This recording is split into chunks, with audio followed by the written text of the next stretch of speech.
Hey everybody, welcome to Obscurities in Miniature. Today we've got a bit of an old school treat going on. I managed to find some old Legends of the Five Rings models.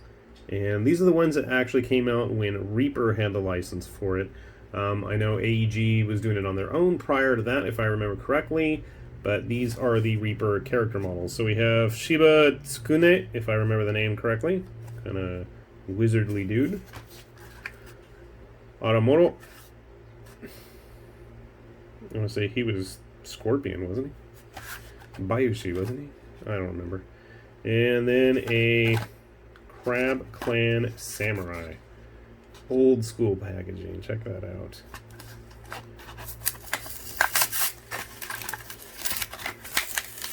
Who needs packages, right? Let's open these suckers up. Do you guys remember when once upon a time every model you purchased was actually complete in the package and didn't require any glue other than putting it down onto its base? The more I look at this guy, I think he's supposed to be one of the damned. Or like they're undead guys, if I remember, who were like next to the Shadowlands or something. It's been a while since I actually read the lore of Legends of the Five Rings. I'm just sad I didn't get to go to Japan this year. This is the first year in like 12, 13 years maybe we haven't been. So, that kind of sucked. He's not going to go on Squarebase. I'll tell you that right now.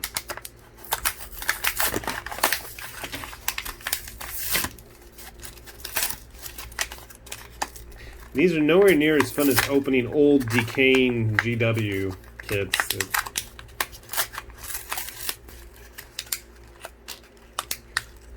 Have like the old foam that's disintegrated and everything's all orangey. And alright. Oh my goodness, check that out. I like when they would have the guys with actual face masks. I don't like painting faces. They're boring, and usually they weren't sculpted to a standard that I liked. Not to say they were sculpted to a poor standard. It's just not a standard that I liked. My friend, I don't think your sword is actually going to fit in that scabbard. Look, let's compare. Well, it's because there's a blade in it. Never mind. Never mind. I like this guy. He was one of the ones I always wanted. I'm pretty sure he's Scorpion. Ooh, the foam's in one piece. Wow. Alright. Oh my god, it's like he's carrying a boomerang. Very nice detail on that, though. 1997.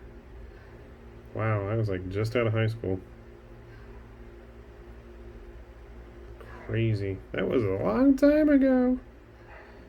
Anyway, let me grab some bases for these guys, and I'll grab a few other samurai models in case you've never come across these. I don't know if Reaper still sells them, but I guess it never hurts to ask. I'm pretty sure they're out of print at this point, but we'll see how they compare to some other models out there. Alright, I got our samurai friends all cleaned up here. And I don't know if he's actually supposed to be on a 30mm base, but you know what? He is now. I gotta say, they really are nice models. I really liked them when they had the full face masks. So, if you do ever encounter any of the older AEG, Legend of the Five Rings, or the Reaper models like these, just so you're aware of other games that use this stuff. Now, my first thought is always going to be stuff like GCT Studios Bushido, or if you want to try Osprey's Ronin game, or if you want to try out Footsore and Test of Honor. I think it's the right company that does Test of Honor now. Or, you know, Shadows of Brimstone. I think I already said that. But there's plenty of options out there if you want to do samurai stuff. So I grabbed a whole bunch of samurai models just to give you guys a good indication of the size. So here is a GCT Studio Bushido model. You can see he fits right in there. I should have, yes, an actual painted AEG Legends of the Five Rings model. A random Malifaux Lone Samurai. You can see if I can fit him on the screen here.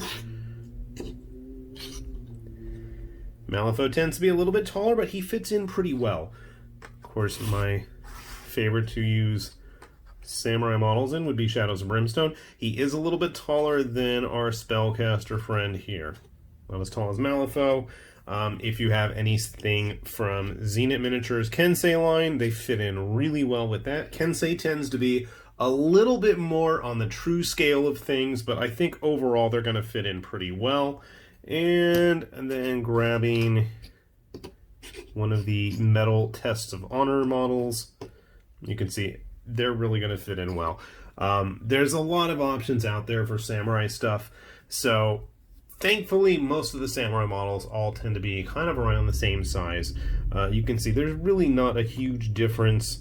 They're not totally out of proportion size-wise. It's not like a Kingdom Death model or, you know, Wild West Exodus figure here. They're going to really be different. So if you do come across these and you're looking for some nice alternative models, or you just want to mix things up a bit, I do think that the Legends of the Five Rings Clan War stuff is still viable for the tabletop. They are nice models. They are well sculpted.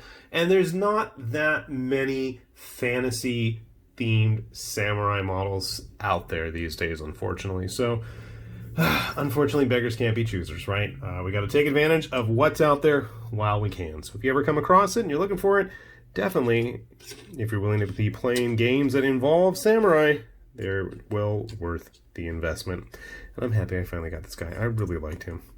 Anyways, with that said, this has been High Lord Tamberlane with Obscurities and Miniatures, saying thanks for watching, and we'll see you back here soon. Bye-bye!